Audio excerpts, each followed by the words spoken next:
Mapagpalang araw pong muli sa ating lahat at welcome pong muli sa vlog ng inyong lingkod, ang Maestro Panaderong Gala. Ayan. So wag po kayong mainip, panoorin nyo po ako hanggang sa dulo. Dahil umagang umaga pa po at malamig pa ang temperature ay syempre mag-harvest tayo ng mga fresh lettuce. Ayan. So dahil yung nagpa-reserve ng 3 orders ay ngayon niya kukunin, kaya i-harvest na po natin. So dyan lang po kayo, panoorin nyo po ako habang tayo ay nagpipick. Ayan, nagpipick and buy. Ayan, pick and buy ng ating fresh lettuce. Ayan. So i-ready po muna natin yung ating mga plastic para mabilis tayo.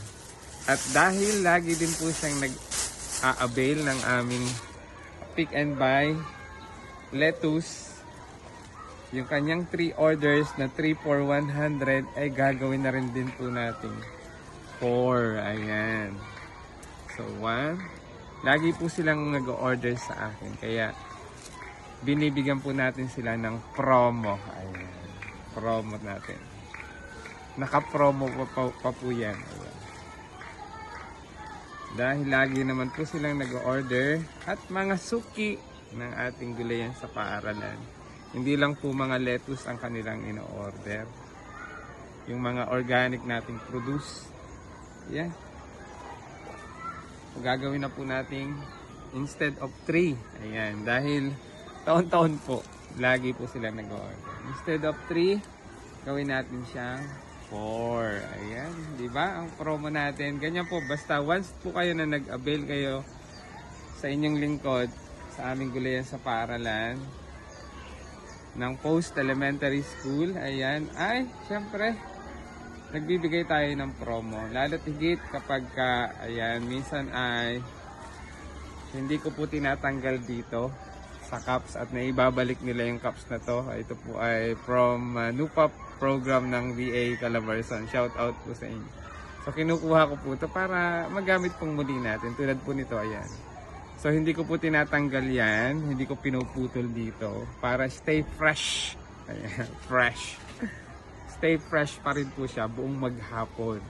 Kung ang si ma'am po ay hindi uuwi ng tanghali or hapon pa, stay fresh pa rin po yung ating mga lettuce. Ayan. So ganyan po ang paglalagay ko nito. Ayan, napanood ko kay Sir JNG. Ayan, lettuce. Ayan.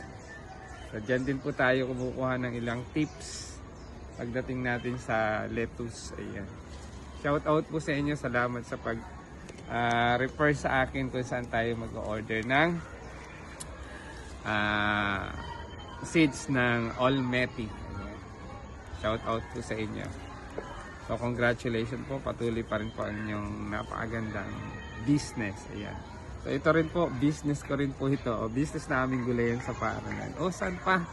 Halina po kayo at ayan, magpa-reserve na, mag-message na po kayo.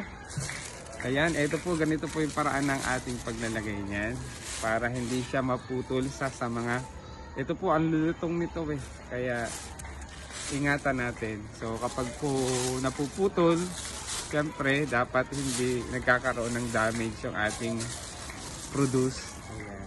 Para palagi po tayong tatangkilikin ng ating mga suki. Ayan. Thank you po mga suki. Ayan. Ito na po yung isang order. Bali 3 orders po yung kanya.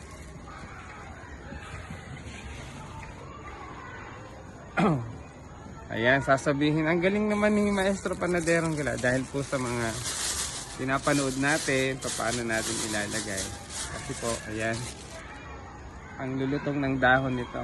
Kaya iniingatan po natin. Ayan. At sa umaga po dapat talaga i-harvest natin. Dahil malamig pa. Fresh na fresh pa po yung ating lettuce. Ayan. Nung nakaraan po, nilasahan po natin ito dahil tama pa naman po sa edad niya, dahil nasa 41 days pa lang po ito. Ito po ay yung tinatawag kong ginagawa kong, ayan, ang kapal ng dahon. Advantage sa po kapag tatlo yung tumubo. So parang 3 cups na rin po ang equivalent nito. Ayan. So ito po yung 45 days. Pagka seed sowing po natin, pagkalagay po natin ng seeds sa mga mesh cups, kakount po tayo ng, pag nalagay na po natin, count na po tayo ng 1. Then, after 45 days. Pero ito po ay 41 days, kaya pwede na talagang i-harvest. Dahil pag sumobra naman po, ang mga green leafy vegetable, especially itong lettuce, pechay, mustasa. Ay, mustasa po talagang medyo may konting pait. Pero pumapait pong masyado kapag sobra na sa gulang. Ayan, tingnan nyo po. Oh, for only 100 pesos lang po ito. Ano pa ang hinihintay nyo? Oh, saan po kayo makakabili ng ganito? Mura na, sariwang-sariwa pa. Oh, di ba? Ang galing ni Maestro Panaderong promote din. Ayan. So lagi na po natin ginagawa yan. So mag-harvest po muna tayo habang malamig pa, and then mamaya ay diligin ko rin po yung kapartner nito, yung ating, tingnan nyo pa oh, yung ating mga bagong tanim na pipino. Ayan oh, tingnan nyo po. Tapos babalik na rin nyo lang po na ganyan. Ayan. O, para hindi po napuputol. Ayan. Tingnan nyo po oh, for only 100 pesos, saan po kayo makakabili ng ganyan?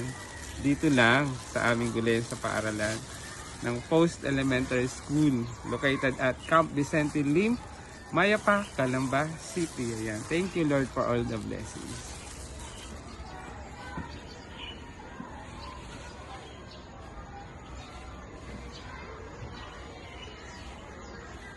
Ayan. So nakadalawang orders na po tayo. So sasabi nga po ng iba, sir, ang mura naman ng inyong binibenta. Dahil ito po ay gulayan sa paaralan, hindi po ako nagpipresyo ng sobrang mahal.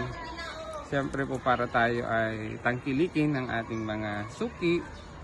Yung sapat, yung wasto lang po yung presyo natin. Para lagi tayong i-patronize ng ating mga suki. Hindi po natin minamahalan ang ating sapagkat mahal po ang mga ganito talaga. So, dahil ito po ay government at project ng Department of Agriculture, hindi ko po talaga ginagawang negosyong-negosyo. Para lang po meron kaming capital or budget na kung sakaling kailangan namin ng mga gagawin dito sa aming gulayan sa paaralan, ay may pondo kami na pagkukunan. Ayan, o diba? So ito po ay napakagandang negosyo. Kung gusto nyo pong mag-business pagdating sa gulayan, sa hydroponics, sigurado, check yan. Tanong nyo po kay Sir J&G. Dahil siya po ay maunlad na. Maunlad pagdating po dito sa lettuce growers. Ayan. Ito po ay pwedeng gawin sa bahay. Ayan, kung may lalo higit yung may malalaking space talagang. Ito po ay napakaganda. Kung kahit po siya loob ng mga bahay nyo, pwede yung ganito. Meron po tayong mga technology na ginagawa ng ganito. So, hopefully, sana magkaroon din kami ng ganon. Kahit nasa loob, yung indoors hydroponics po. Ayan. So, ito po, dahil ito po ay 3 years na sa amin.